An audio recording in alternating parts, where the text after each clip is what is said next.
നമസ്കാരം. Raf talks ഫുട്ബോളിലേക്ക് ഏവർക്കും സ്വാഗതം. ഇന്ന് യുവേഫ ചാമ്പ്യൻസ് ലീഗിൽ നടക്കുന്ന രണ്ടാം പാദ ക്വാർട്ടർ ഫൈനൽ പോരാട്ടത്തിൽ കരുത്തരായ ബാഴ്സലോണയും PSG-യും തമ്മിലാണ് ഏറ്റുമുട്ടുക. ഇന്ന് രാത്രി ഇന്ത്യൻ സമയം 12:30 ബാഴ്സലോണയുടെ മൈതാനത്ത് വെച്ചുകൊണ്ടാണ് ഈ മത്സരം നടക്കുക. ആദ്യപാദ മത്സരം PSG-യുടെ മൈതാനത്ത് വെച്ച് നടന്നിരുന്നു.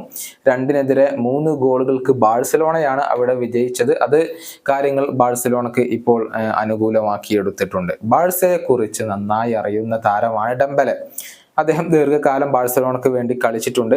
കഴിഞ്ഞ സമ്മറിലായിരുന്നു അദ്ദേഹം ബാഴ്സ വിട്ടുകൊണ്ട് PSG-യിലെത്തിയത്. ആദ്യ പാദത്തിൽ PSG-ക്ക് വേണ്ടി അദ്ദേഹം ബാഴ്സലോണക്കെതിരെ ഗോൾ നേടുകയും ചെയ്തിരുന്നു. ബാഴ്സയെ കുറിച്ച് ഡെംബെലെ എന്തൊക്കെ കാര്യങ്ങൾ പറഞ്ഞു എന്ന് PSG സൂപ്പർ താരമായ അഷ്റഫ് ഹക്കീമിയോട് പത്രസമ്മേളനത്തിനിടെ ചോദിച്ചിരുന്നു. അതിന് താരം നൽകിയ മറുപടി ഇങ്ങനെയാണ്: ബാഴ്സയെ കുറിച്ച് നന്നായി അറിയുന്നത് ഡെംബെലെക്ക് മാത്രമല്ല, ഞങ്ങളുടെ പരിശീലകനും നന്നായി അറിയാം. രണ്ടുപേരും താരങ്ങളെ കുറിച്ച് നന്നായി ഞങ്ങളോട് സംസാരിച്ചിട്ടുണ്ട്. ബാഴ്സ താരങ്ങളെ കുറിച്ച് നന്നായി സംസാരിച്ചിട്ടുണ്ട്. അവരുടെ കരുത്ത് എന്താണ് എന്ന് ഞങ്ങൾ അറിഞ്ഞിരിക്കേണ്ടതുണ്ട്. ഞങ്ങൾ എവിടെയാണ് ഫോക്കസ് ചെയ്യേണ്ടത് എന്നതിൽ കൃത്യമായ ധാരണ ഞങ്ങൾക്ക് വേണം. ഞങ്ങൾക്ക് സ്വന്തമായി ഒരു ഗെയിം ക്രിയേറ്റ് ചെയ്യാൻ സാധിക്കും. മത്സരത്തിൽ ആധിപത്യം പുലർത്തുകയും വേണം. ഒരേ കളിശൈലി തന്നെയാണ് ഞങ്ങൾക്കുള്ളത്. മത്സരം കൺട്രോൾ ചെയ്യാനാണ് ഞങ്ങൾ ശ്രമിക്കുക. ഇതാണ് അഷ്റഫ് ഹക്കീമി ഇപ്പോൾ പറഞ്ഞിട്ടുള്ളത്.